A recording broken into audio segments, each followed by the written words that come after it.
Nekat tengok warga sakit yang ternyata positif, 3 dusun di Rembang dikarantina. Ditulis oleh Niha Alif di seaworld.com. Halo, assalamualaikum. Jumpa lagi dengan suara Nina di channel Redaksi TV. Meski kasus corona pertama kali dilaporkan awal Maret dan mengalami pertambahan pesat tiap hari, nyatanya tak membuat warga sadar. Ada kasus di Jember yang nekat menggelar hajatan karena merasa corona tak mungkin masuk wilayah pegunungan. Kini kebodohan yang sama terjadi di salah satu kecamatan di Jawa Tengah. Ini semua akibat budaya menjenguk orang sakit dipelihara di tengah pandemi corona. Padahal kepolisian sudah mengeluarkan maklumat agar menghindari kerumunan, apalagi yang lebih dari 10 orang. Apa yang terjadi di Rembang sebenarnya bersifat kemanusiaan, yakni menjenguk sesama. Fatalnya orang yang sakit akhirnya dinyatakan positif corona dan menjadi petaka bagi 90 orang di 3 dusun yang berbeda. Seperti dilansir dari kompas.com, sedikitnya ada 90 warga salah satu dusun di Kabupaten Purbalingga, Jawa Tengah harus mengkarantina diri karena berkontak dengan orang yang telah dinyatakan positif virus corona atau COVID-19. Bahkan dusun di desa Gunung Welet, Kecamatan Rembang itu kini menerapkan lockdown secara lokal. Hal itu dilakukan agar tak ada warga yang keluar masuk dusun tersebut. Di balik kisah lockdown lokal tersebut ada budaya kuat untuk menjenguk warga yang sakit di daerah setempat. Namun sayangnya mereka tak tahu kalau warga yang mereka besuk ternyata dinyatakan positif terjangkit COVID-19. Kami secara mandiri melakukan tracing dengan siapa saja korban ini berinteraksi langsung dan menemukan sedikitnya 90 orang dari 30 kepala keluarga di 3 dusun, ungkap Kepala Desa Gunung Wulet Nasirudin Latif ketika dihubungi kompas.com Sabtu 28 Maret 2020.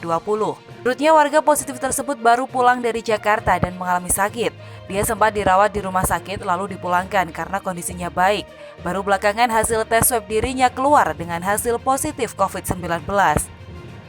Ada satu warga yang baru pulang dari Jakarta dalam kondisi sakit, sempat dirawat di RSUD Goteng dan dipulangkan karena kondisinya membaik, tapi beberapa hari setelahnya baru keluar hasil swab dan positif corona, ujar dia. Setelah geger warganya positif COVID-19, pemerintah desa pun memutuskan menutup akses jalan dusun itu. Warga diminta menerapkan physical distancing dan tetap berada di rumah masing-masing. Sebagai gantinya, Pemdes akan menanggung biaya hidup warga yang melakukan isolasi mandiri sebesar Rp50.000 per kakak per hari. Biaya hidup tersebut akan diberikan dalam bentuk bahan pangan atau paket sembako.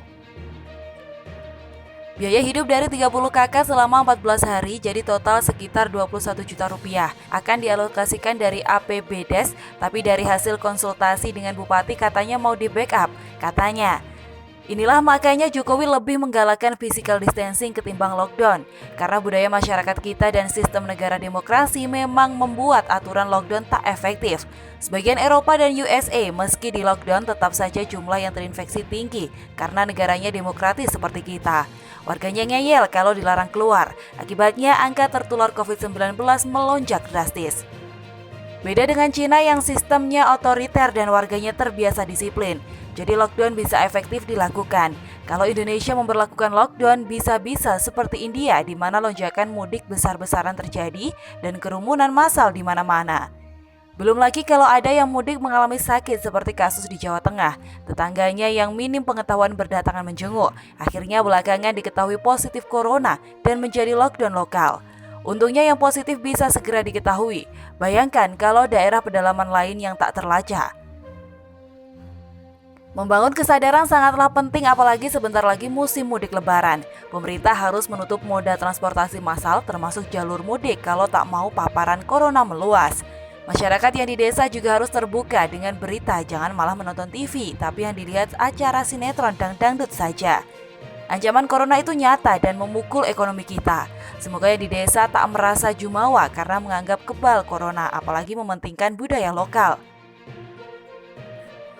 Saat ini nyawa dan keselamatan bersama harus diutamakan ketimbang budaya lokal, hajatan, dan sebagainya. Saat ada larangan beribadah yang menimbulkan kerumunan, hendaknya budaya lokal turut dilarang. Ini kondisi darurat di mana ibadah yang harusnya dilakukan bersama bisa dikerjakan di rumah, termasuk kerja dan belajar. Kalau dari pusat sudah meliburkan sekolah dan pekerjaan, jangan sampai yang daerah pinggiran maupun pelosok malah menantang maut dengan membuat kerumunan.